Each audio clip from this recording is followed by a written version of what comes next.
Hello and welcome to another episode of Geared Toward Gear. My name's Sean and I'm so glad you're here as always.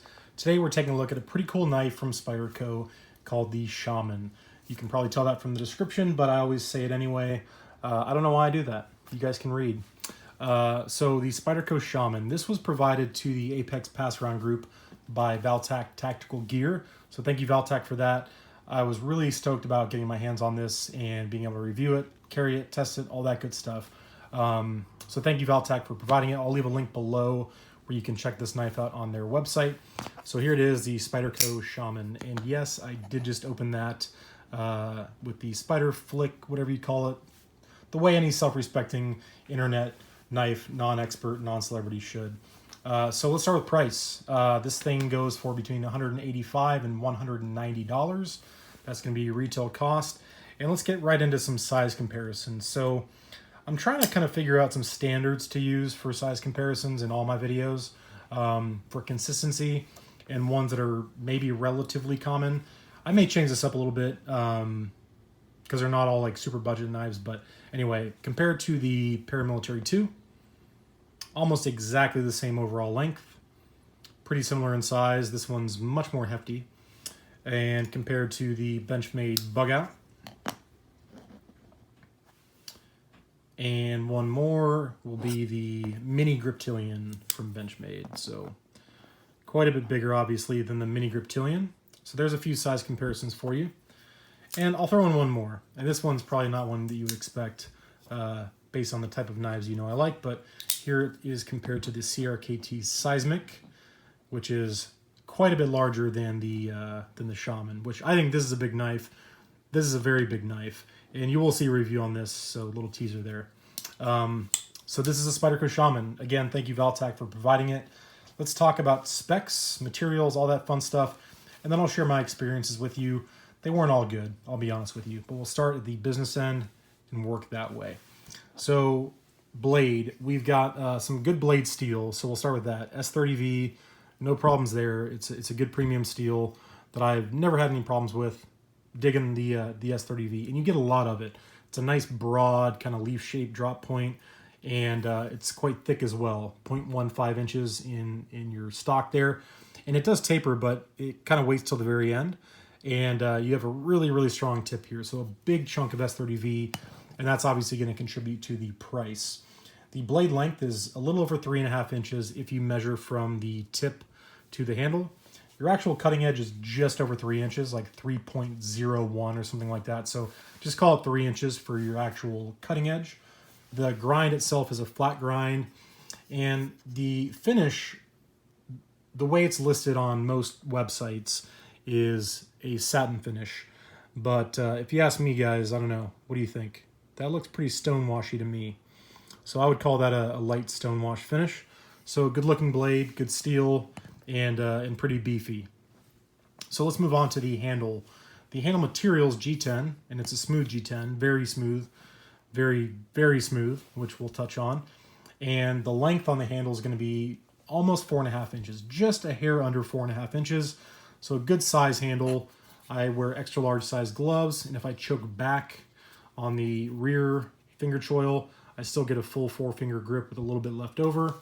So a good size handle there with that smooth G10. Let's talk about the locking mechanism. That's going to be a compression lock, which is kind of a backwards liner lock on the back side of the blade there. You do see some jimping on the spine of the blade. The pivot here is going to be running on washers. I did not disassemble this, and I can't quite tell exactly what kind they are. If I looked closely enough, maybe I could, but I haven't been able to. Actually, you know what? I see some bronze. You may not be able to, but, well, maybe. So it looks like bronze washers. Oh, look through the freaking holes in the pocket clip. You can see the bronze right there in that hole. So bronze washers is what we're riding on there.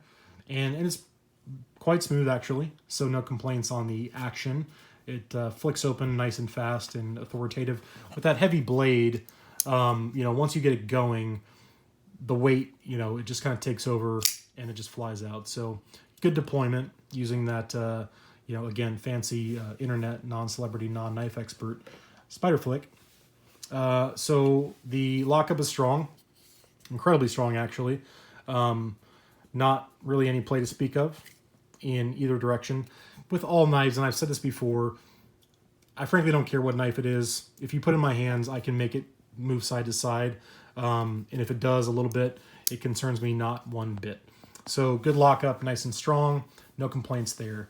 The pocket clip is going to be 4-way positionable, so tip up, tip down, right or left-handed carry. The compression lock is not very friendly for lefties. It's just awkward to hold with your left hand and try to keep your fingers out of the path of the blade. So not a great knife for lefties, frankly, so sorry if you're a left-handed user. This may not be a good option for you. I hate this pocket clip from Spyderco in terms of the way it looks and the way it carries. The function is actually quite good. It goes in and out of the pocket super easy. It will accommodate some thicker material, and it works really, really well as a pocket clip. I just don't like the way it looks personally.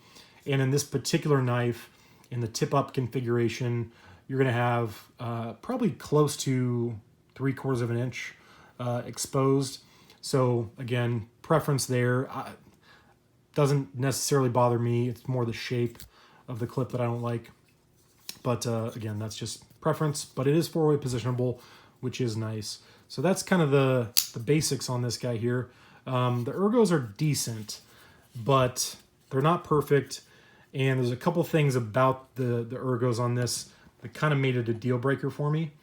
And I'll explain what those things are. So the first one is the way in which you close this knife.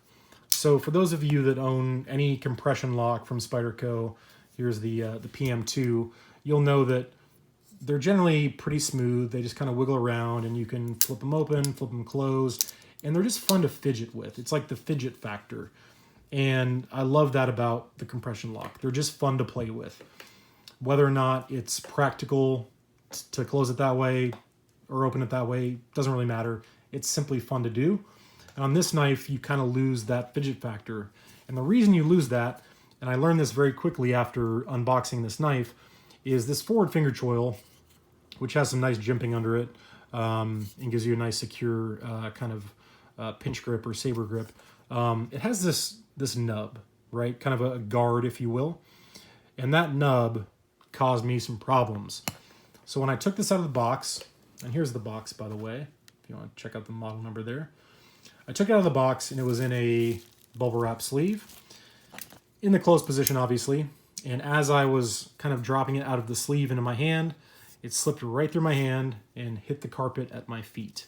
Fortunately, I was standing on a carpet, so the knife was fine, but it slipped right through my fingers because this is just crazy, crazy smooth G10. There is no functional texture whatsoever. Not a fan of that whatsoever. For a knife like this, it needs grip. And I'll talk a little more about that. But that was the first thing that struck me as a negative, is I literally dropped it because it was so slippery. And this thing weighs over 5 ounces. So I was kind of bummed about that. But whatever, I picked it up, I opened it, looked at the blade, kind of got my bearings, and I went to close it. And I wanted to fling it shut. And when I did, my right index finger was immediately in pain. And I don't like it when I get ouchie, ouchie, boo-boos, okay? So let's look at my fingertip here. Pretty standard fingertip, nothing really wrong with it. Now I'm going to close this knife the way I would like to and kind of fling it shut with the compression lock. So I'm going to depress the lock, fling it closed, and you're going to see a divot and a red mark on my finger. Didn't feel good.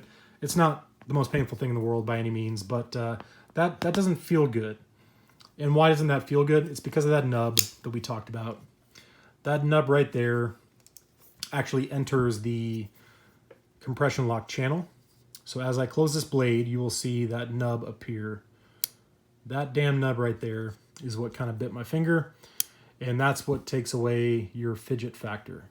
That little bit of nub coming through the compression lock allows you to not be able to play with your knife as much as you would like to. So compare that to the PM2, which also has a much smaller nub, but said nub stays put, right? It doesn't come into that channel.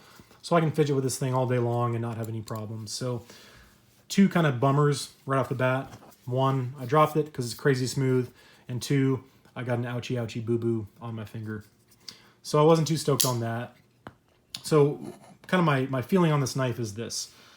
The handle material should be one of 2 things. It should either be, I think ideally, the heavily textured G10 that you find on a Paramilitary 2 and many other Spydercos, or just some FRN. I mean, honestly, but anything other than this crazy glassy smooth G10, it just doesn't belong in a knife of this size. 8 inches overall, over 5 ounces. I need something to give me a little bit of purchase, and that's not enough, frankly. The jimping's fine. It helps a little bit. There are finger choils, but it still does not feel super secure. In addition to the fact that the bottom of the handle here tapers and gets skinnier. It doesn't swell at the bottom. Even something like, what do I have nearby? Well, the bug out. The bug out gets a little bigger towards the bottom.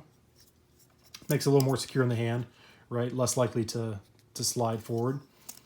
And in this case, you don't have that. It gets skinnier, so it just doesn't feel crazy secure. And the choked up grip for a knife of this size and this weight, I probably wouldn't use that grip that often. You know, for kind of more fine, delicate stuff, I would just EDC a smaller knife. And when you choke back to this finger choil, the problem is I feel so far away from the blade that I feel like I don't have the control and the torque that I would like to have with a knife this size. This is a knife that I would want to put to work, you know, stabbing through drywall, cutting carpet, just abusing, frankly.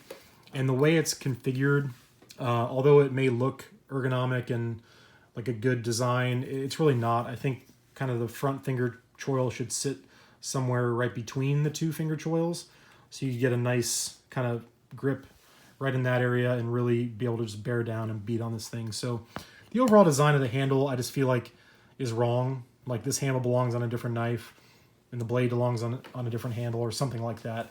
So just not crazy stoked on the ergonomics, the nub or the handle being so slick. So those are my complaints. Functionally speaking, when I carried it throughout the week for actual EDC tasks, you know, cutting an apple, opening a box, cutting a string, it's a knife, it's S30V, it's sharp, it works.